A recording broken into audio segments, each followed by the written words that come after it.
Wait a minute, I have an amazing book recommendation for you. Are you a fan of crime thriller, murder thrillers? Hold on, I got another amazing recommendation from the adeptness of David Putnam. Guess what book is it this time around? The Ruthless by David Putnam.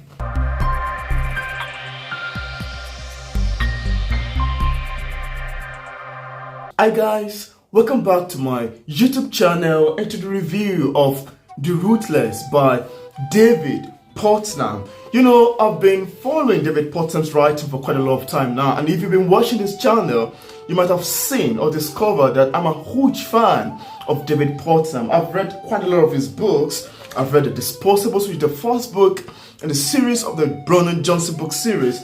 I've also read other books, The Cynic Star and the likes, and here also have Dick's A Fearsome, Moonlight Black, a Bone detective novel. Another amazing book from the adeptness of David Putnam, which of course I'm looking forward to reading the second and the other subsequent series.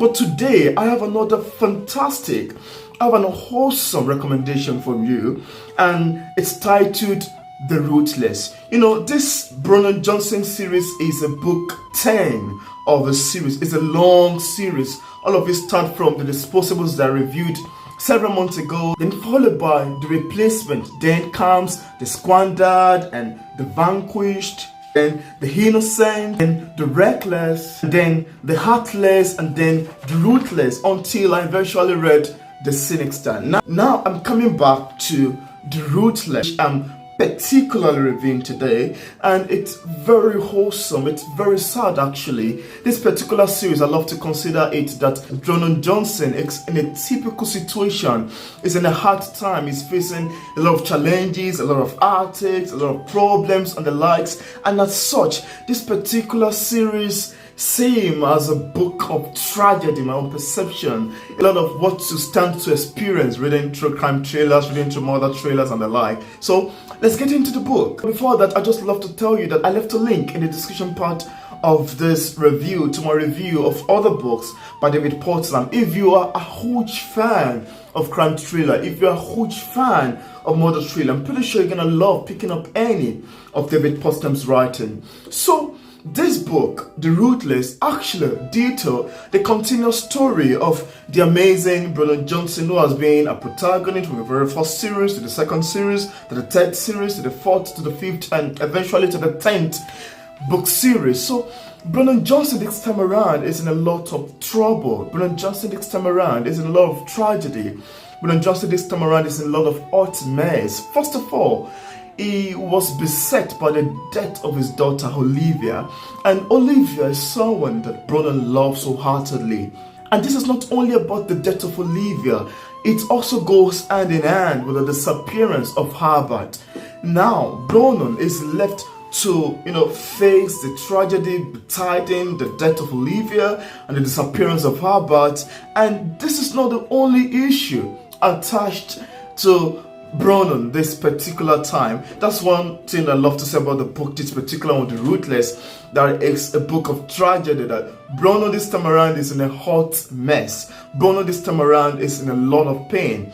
Aside from the death of his daughter and the disappearance of Herbert, then comes the death of Bronwyn's friend George Connor and his wife Jane Han. This also led Bronwyn to want to start investigating to know who exactly is behind the disappearance, who exactly is behind the death, who exactly is behind all of these things that is happening to him. I love to ship this scene actually. There's a particular scene towards one of the middle part of the book whereby a particular trunk run down Bat had a terrible accident, and here Bronwyn was like, do you think that the person responsible for this, that particular trunk, could do this and run away? Don't you think that it is a work that is set up, stuff like that? But then let's come back to the real story, where the tragedy is all about.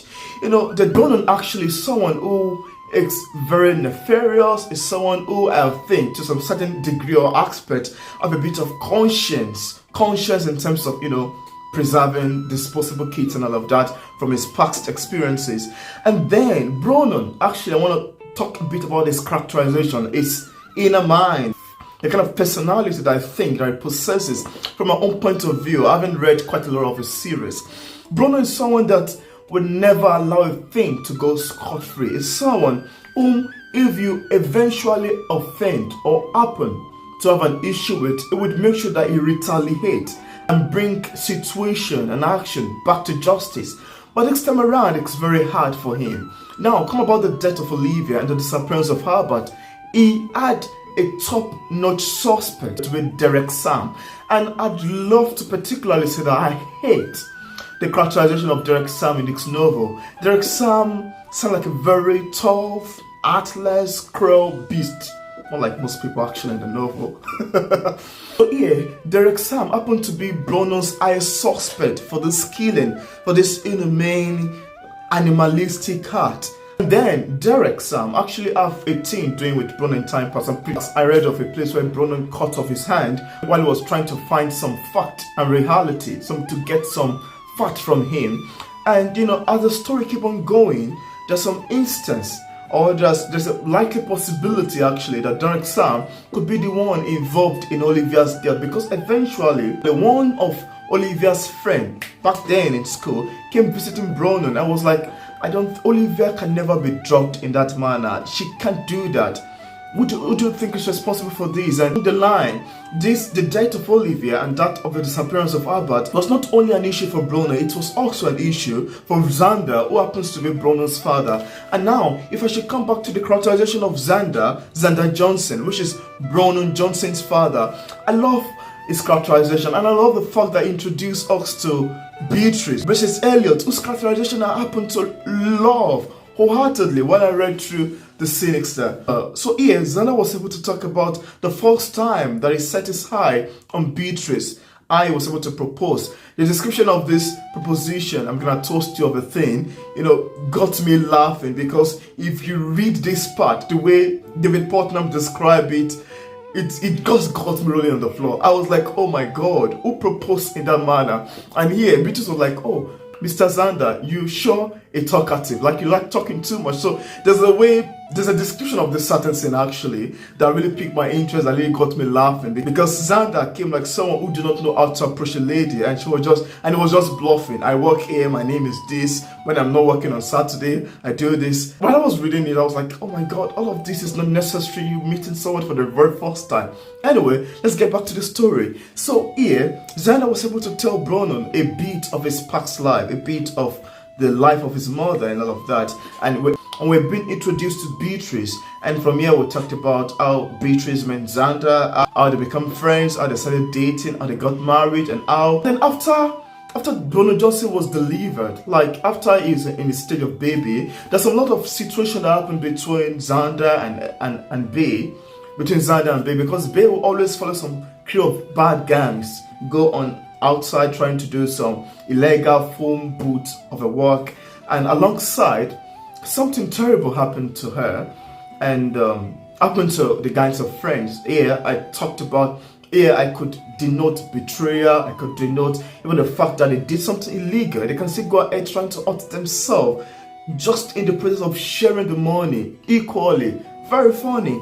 So all of this keep going, and Bronnan made a statement here that he thinks that he got his gene from his mom, and my own perception, or as an African man, like I wrote in my review, if I want to look at it from my own perception, I would love to say that there's a generational curse that was passed on from Beatrice to Bronnan, because Beatrice was more like the duplicate of Bronnan. She also did this kind of crazy stuff, and when I read some things about her in the Sinister, it got me like, oh my God, even the fact that she could act as if she was crippled in one of the parts, let's not go too deep, in one of the parts of the novel that's in the Sinister, got me like, oh my God, I love this woman. I have not seen her before, but I love her characterization. So I would love to say that I think Bronnan got his gene, more like it's stated in the novel, his criminal gene from his own mother.